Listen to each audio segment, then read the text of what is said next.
a realtor and talk show host all in one. Get tips, advice, and valuable lessons from the successful and rewarded Sotheby's Vice President, Jennifer Hammond. With more than 20 years of real estate experience, she'll make it look easy. Here is Jennifer Hammond.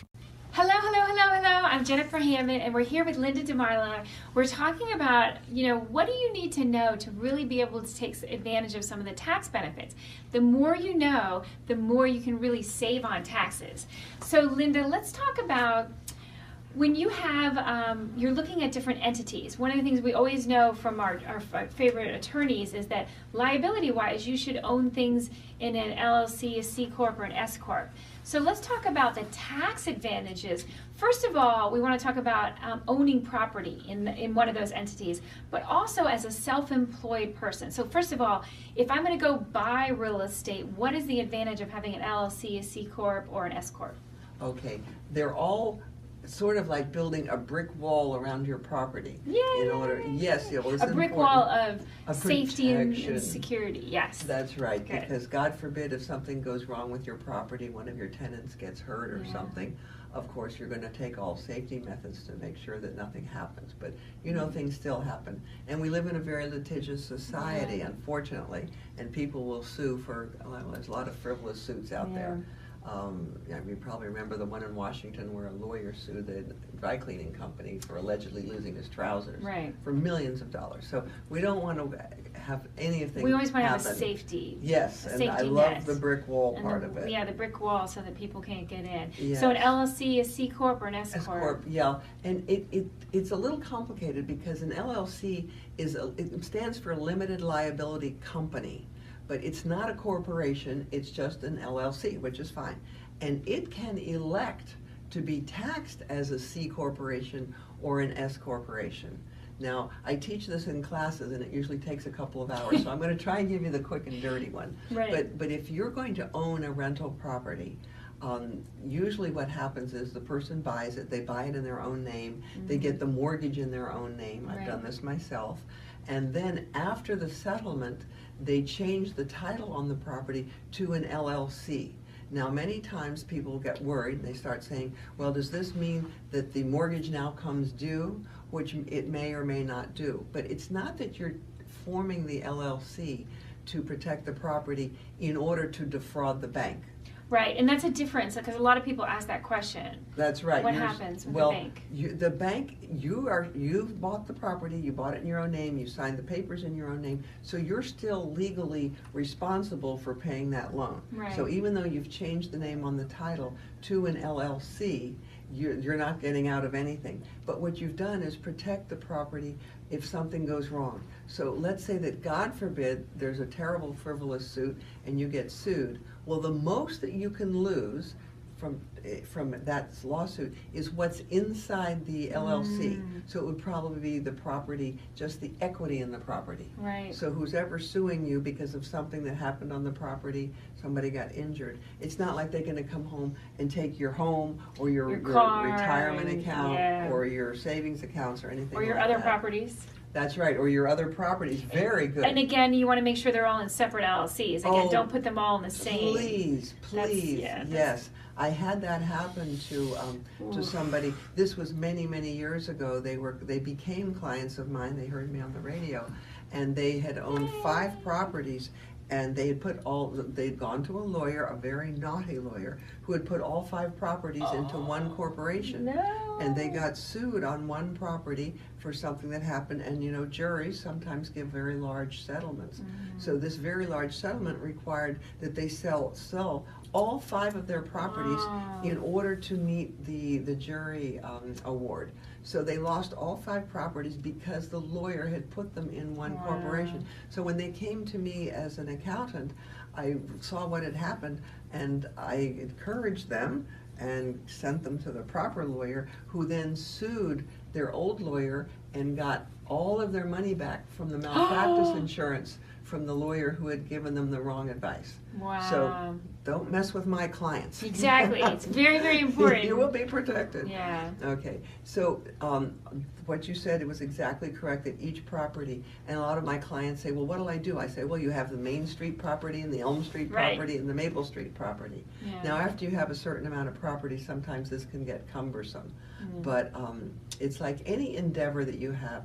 Really, if you want protection legally, I really prefer an LLC. And if you look at any lawyer's business card, what do you see? Yeah. You're going to see, well, let's say you're the lawyer, Jennifer Hammond, comma, Esquire, comma, LLC.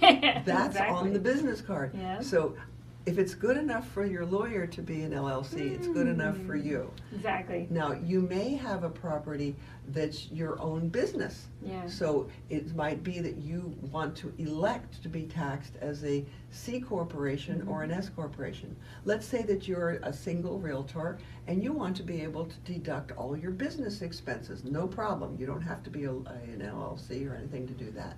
But if you want to deduct all of your medical bills as a business expense, then you will form an LLC and elect to be taxed as a C corporation. Because now, as a C corporation, you're the president of your corporation. You can sign a paper saying that as a benefit of being president, you think you should be entitled to deduct your medical bills. And you sign that paper and bang, you can deduct them. So only as a C corporation.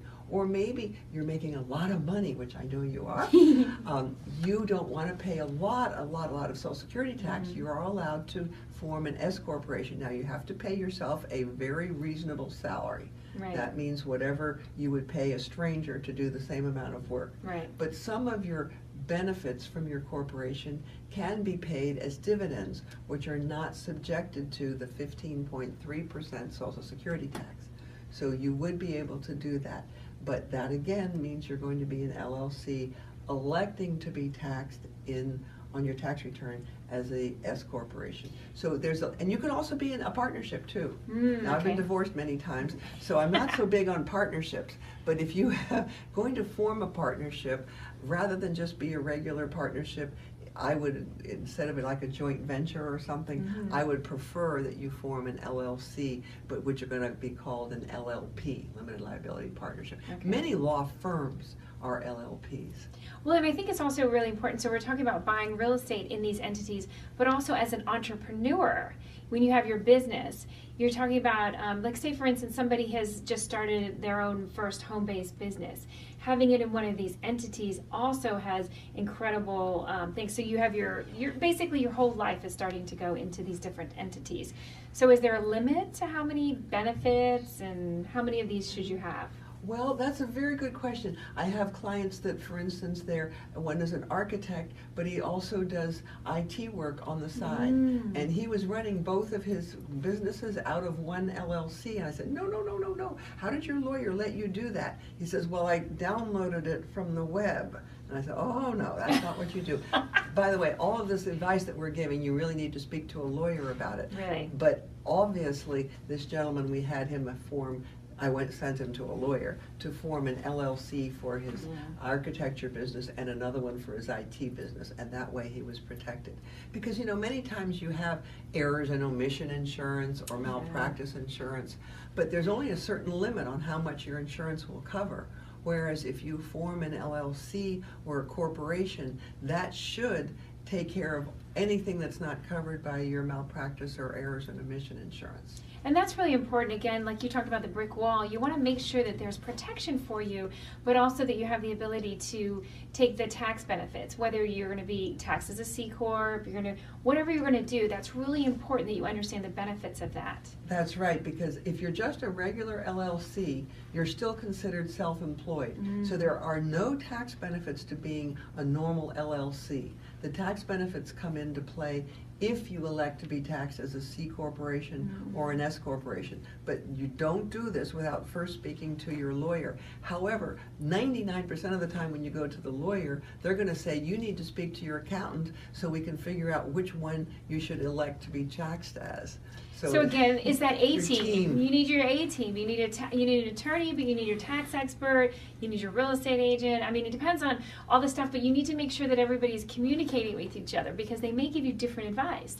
So it's important that they're working together. And again, that all of the different elements. Again, I always say it's like a fingerprint. You never know what it's going to be right for you until you actually have professionals that are looking at your exact situation. That's right. We're all snowflakes. That's right. Yay! So Linda, I'm so thankful. Thank you again for being here. Enjoyed it. Thanks, Jennifer. It's a pleasure. So again, Linda DeMarlar, she's with TaxMaxers in Rockville, Maryland, and I'm Jennifer Hammond, always interested in giving you the information you need to make good decisions in real estate. Thank you for listening to Jennifer Hammond's podcasts. If you liked what you heard, leave a comment or like on iTunes. For more information, visit her website at jenniferhrealty.com.